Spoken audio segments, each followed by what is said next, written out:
readers, reviewers, countrymen, lend us your ears.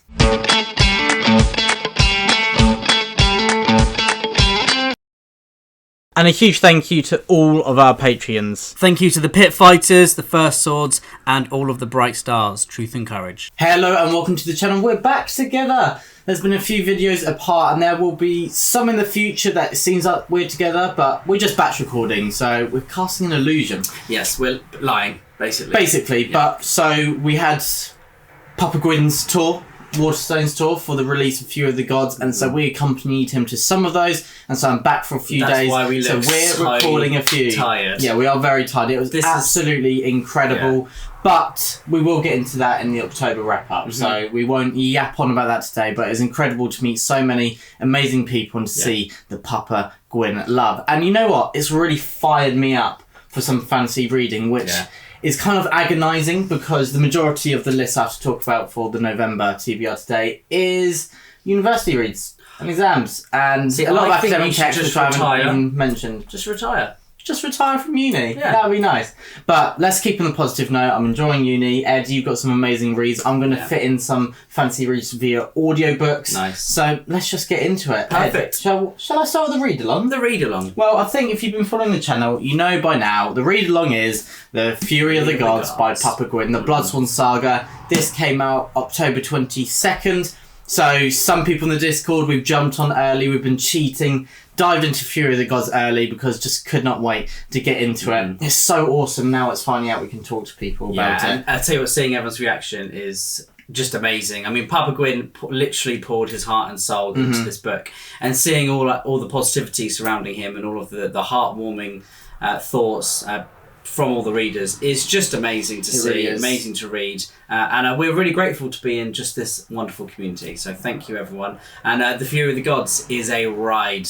It's a giant ride. I mean, it is, and it's just an epic conclusion to a fantasy series. So if you haven't started the read along yet but you want to read Fury of the Gods, do jump on our Discord, and everyone who's already reading it, looking forward to hearing more of your thoughts. There we go, that's the read along for the month of November for the Brothers Gwyn, The Fury of the Gods. Fury of the Gods. Okay, the next one for me is Assassin's Quest. That is a big book. And Robin Hobb, I salute you, because that must have... I mean, how long do you think that would take to write? Well, it's like nearly 900 pages. Well, it depends who you are. Are you like Papa Gwyn, who types like this? Or, I don't know. I think Robin Hobb hand wrote them, so that... He's joking. Yeah, I think she used to write... I saw a story that she'd if she took her kids to a sport practice or something, she'd just be writing notes and writing just a sentence at a time in her notepad, and then she'd copy it up. So yeah, Assassin's Quest, I'm excited to read this. I mean, we're actually recording this in October, so I haven't finished Royal Assassin yet, but I'm going to.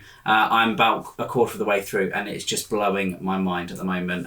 There's a certain animal I've met, and it's just incredible. I wonder who that would be. But I think Assassin's Quest, I've heard it's probably, would you say, the weakest of Robin Hobb's writing? Yeah, it's weird. Not her writing, but her stories. I felt a bit... It's strange. I thought this was much weaker than the previous two. Yeah. But it's weird. I didn't have that feeling of disappointment that usually goes with a weaker read. I can't really describe it. Well, it's the lofty heights, isn't it? Well, yeah, but the first two. Well, I still think it will fall below par for an ending to an incredible, epic though intimate series.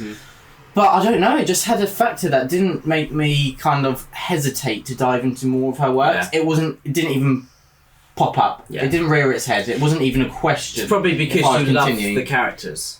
Yeah. And that's the main thing, isn't it? So, Assassin's Quest, I'm looking forward to reading it and seeing what I think of it. But I'm sure I will still really enjoy it. Yeah, I think if you go in knowing it's not going to be the typical fantasy ending, then maybe you'll enjoy it more. I don't mind it. I don't mind that. We'll subvert the typical fantasy ending. Yeah. The good guy wins. We'll change that. We'll see. On to you, Will. Next up, I have something which I believe is in your list as well. The Unbroken by C.L. Clarke. So we have the honour, the privilege to moderate a chat between Papa Gwyn and C.L. Clarke in Brighton on the 7th of November in Waterstones. And so, of course, we need to read her works. And how terrified are you on a scale of 1 to 10? 9. No, No, yeah, solid 9. I did one in Leeds, and that was a 10. I can't. So maybe each one. And you did it on your own, and you're a brave man. I was physically shaking. Yeah. But it was alright. It went well. People were kind. People were very nice. And I cannot wait. It was really enjoyable despite the terror. So I'm really looking forward to the one in Brighton. It's just amazing to pick apart an author's brain. Yeah. Whilst having some fun along the journey as well. But so we will both be reading The Unbroken. Brain, but We'll be reading The Unbroken, and I also will be reading The Faithless, which is book 2 of this series as well. Will you be reading The Faithless, or possibly? I've got a very big schedule? list, but I have started The Unbroken early, so I might read The Unbroken and then listen to The Faithless. But I'm hoping to get into it definitely. But I'm really excited. As I said, I've started this already. Cheating a little bit, and I am loving it so far. It's a really, really incredible mix of writing and plot and character work. The premise is really intriguing. C.L. Clarke is obviously a close follower of history, and seeing her inspiration come to life in The Unbroken is very powerful at the moment. So I'm looking forward to reading more and getting really stuck into it. There we go. That is The Unbroken and The Faithless. Very nice as well. And I shall be reading... I won't be reading Will's special edition, but just thought we'd show in the video. The Jade War by Fonda Lee. This is the broken binding version. Lovely version. Very nice. I'm really excited to read Jade War. I loved Jade City. I thought it was a really, really great book. Written really well. Good character work. The plot was really intense and very fast-paced. I've heard Jade War is just as good as Jade City, if not better. It might be the most popular of the series. Yeah. I know that Jade Legacy is a bit divisive. But it's either people think it's the best of the series. Yes, or the worst. Yeah. So hopefully we fall into the former character. Jade War, I'm looking forward to it. As I said, it's Fonda Lee is a great writer. And I'm sure after I finish the series, I will look back on it fondly. I'm going to say the joke every time. He's done it again. Next up, getting away with it. He can't. It's just not on. Maybe you'll be caught. Maybe. So next up, I've got the November Patreon pick of the month for me. And so if you don't know, every month the patrons vote for one of our reads. So one month it'd be me, the other month, Ed. Me. So this month it fell on me, and they chose Odyssey by Stephen Fry. This caught me by surprise because up for the voting was also Henry V by Dan Jones. Dracula by Bram Stoker. I'm not sure what the fourth was. Intermezzo by Sally Rooney. I did not think Odyssey would win. No. Even there's a lot of Greek myth lovers in that popular, but there's a lot of Greek myth lovers there. Yeah. Obviously very excited about Stephen Fry's latest release. I've read the first 3 of his kind of Greek mythological retellings. So really enjoyed them, yeah. My least favourite was kind of Troy, because I just think it's been told so many times. And it was kind of the way that Neil Gaiman's Norse mythology was. It's more of a beginner entry. Yeah. And so if you're familiar with the stories, you'll still enjoy it, but you probably won't love it. Yeah. And so, I'm looking forward to diving into Odyssey, which I've read the Odyssey, but it's much less familiar. There's not as many kind of takes or forms that we've seen it in, are there?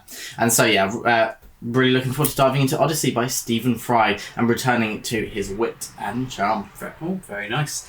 And it's a month of trilogy endings. And chonkers for you as well. I know. Until the Last by Mike Shackle has been sitting on my shelf to be read for a very long time. And I'm going to do it, Will. I just have to say, I nearly had a heart attack because your hand was covering there and I thought there was a mark on the book. That's part of the page design. No, it's okay. It's my gosh. In the sun. Yeah.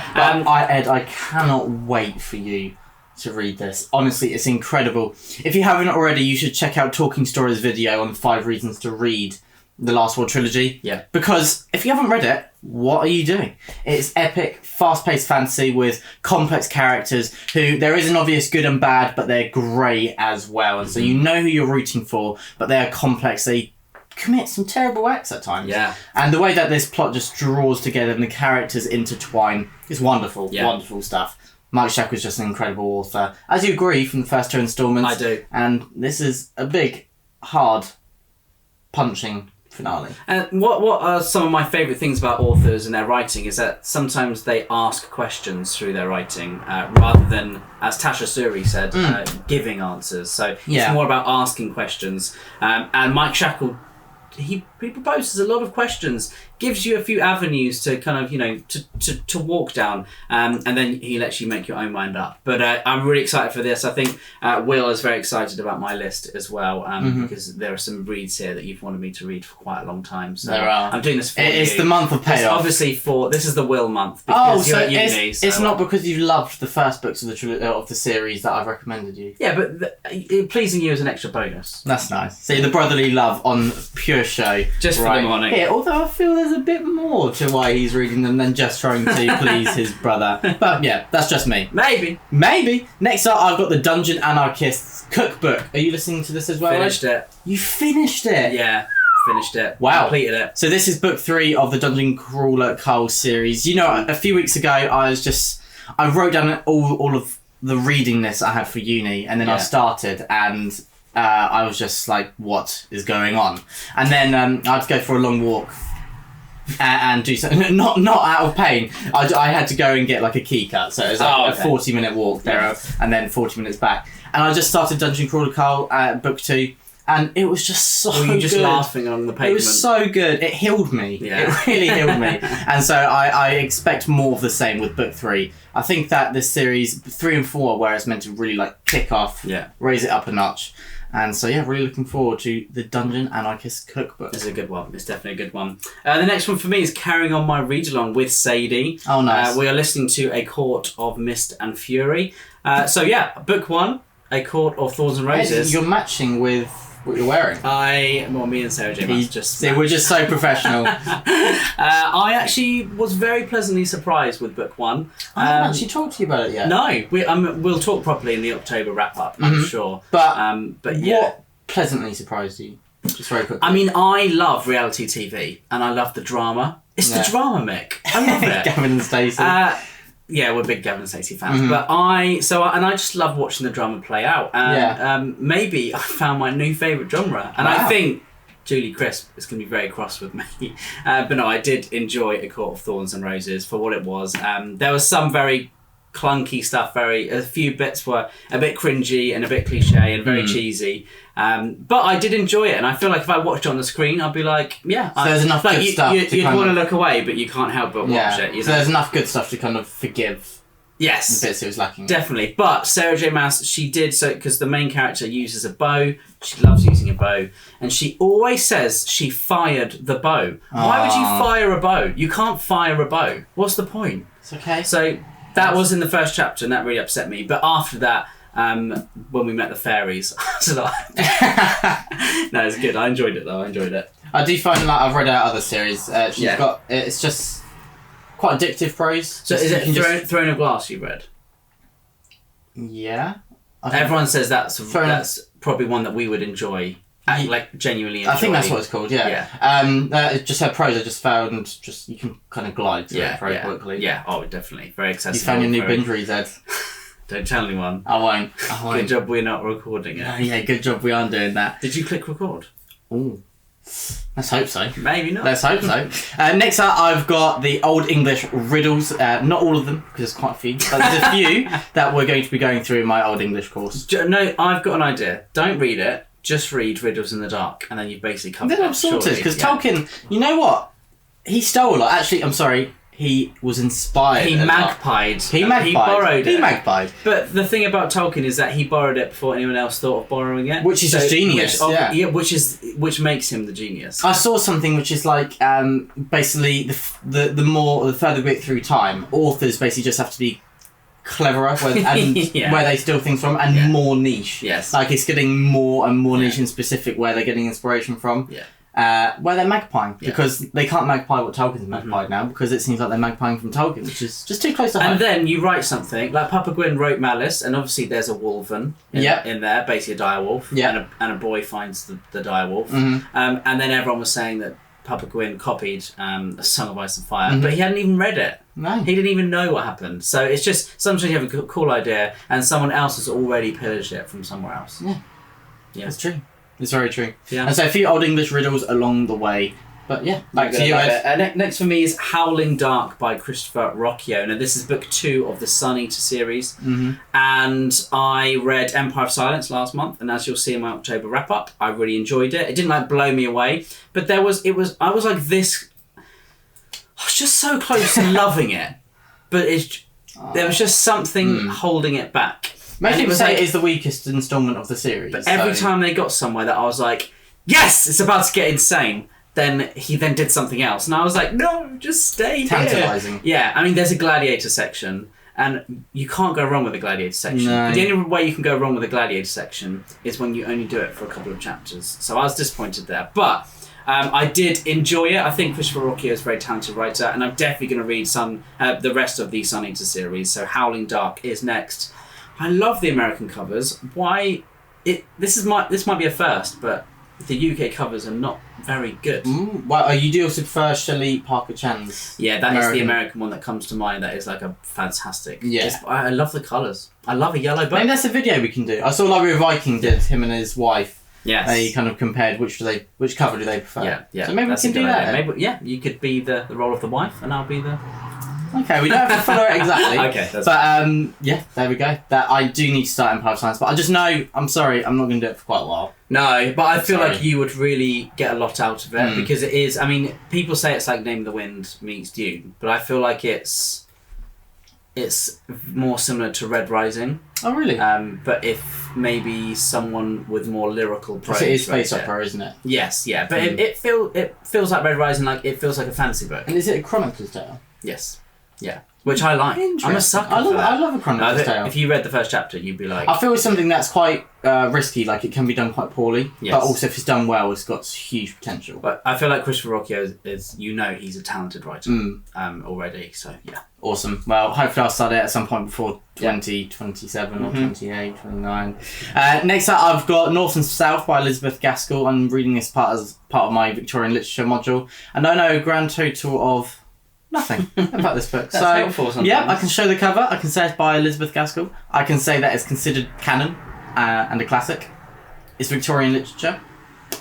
Back to you, Ed. And you're going to love it. Back to me in the studio. And the next one I'm going to read is The Orchard Keeper by Cormac McCarthy, which is his first book. And after I've read that, I will have one Cormac book left to read. And we will be doing a video in December. We won't spoil any details yet, but we'll be doing one about Cormac McCarthy and some of his works. And we'll be chatting with someone about it. So that'll be very, very exciting. We'll announce it closer to the time. But yeah, I'm going to read The Orchard Keeper because I just feel the need to read. Very nice. Cormac McCarthy. And shame it doesn't rhyme. But I'm looking forward to that. It's his first book, so I'm sure it's going to be very... maybe unlayered prose compared to his usual stuff, or a bit more raw, which is very exciting because I read Outer Dark, which was, I believe, his second book he wrote, and I thought the prose there was just incredible. Such a good writer, and even from day one, hopefully. Yeah, well, because how old is he when he released Orchard Keeper? When did it come out? 80? 65. It came out in 19... Yeah, Will, the guy was old. Wow. Yeah. So he was writing from a young age. Exactly. I think The Orchard Keeper might have come out in his 20s. That's insane. Yeah. Because was he around 80 when he died? Yeah. I think late something. 80s. So let's say he was born in the 40s. Yeah. I think he's about 20, maybe mid-20s when The Orchard Keeper came out. So, that's insane. Yeah. And then, so and Blood Meridian was 85. Yeah. So he was, let's say, 40 when he wrote that. Crikey. Yeah. That's insane. Yeah. But anyway, back to me.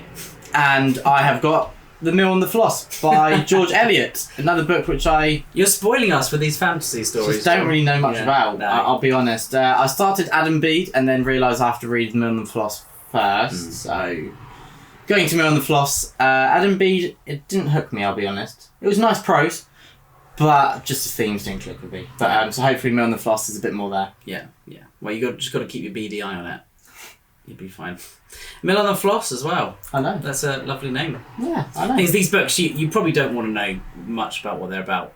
Because you wouldn't really pick them up organically. No, but I suppose last year there was quite a few like that, but then I loved them. Yeah, exactly. So just wait till you read it. Just waiting for that next gem. Exactly. And the next one for me is going to be The Chronicles of Prydain. I'm going to read the Book of 3, which is book 1 of the Chronicles of Prydain. I'm probably going to just start reading it to Iris out loud. I know she's a bit young, but I think we like to do story time, and I think it'd be nice just to read that. And I recently did a video with Mercedes about Autumn Reads. That's the right. Chronicles of Prydain is well up there. That's a great video. Thank you.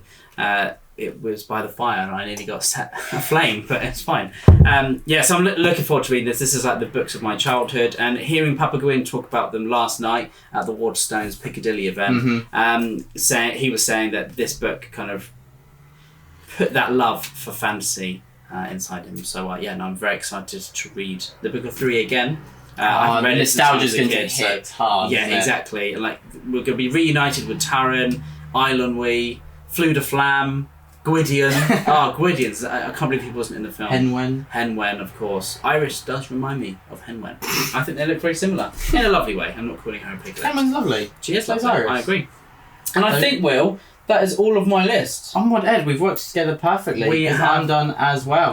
So there we go. That is our November reads. Let us know if there's any that you'll also be reading. That's the same. Let us know what yours are. What are you looking forward to? What would you like to see more on the channel? And let us know if we did see you at any of the Waterstones events, or if we missed you at Bath, which we were not at. But the other brother, he's not on the channel, but our other brother was representing us. He was there. So there's a Gwyn brother at each of them. Yeah, so that was lovely. Yeah. And also let us know if we'll see you in Brighton, because that would just be awesome. Yeah. So hopefully we do see you. It was an incredible experience. Looking forward to these November reads. Fired up for the reading. Hopefully I don't drown under the uni reading pile, and I can live vicariously through you because you're reading some of my favourite books. So that will give me a lens. Cathartic lens out. So that'd be awesome. So everyone, thank you so much for watching. Thanks for watching. Truth and Courage. Truth and Courage. The Brothers Gwyn. The Brothers Gwyn.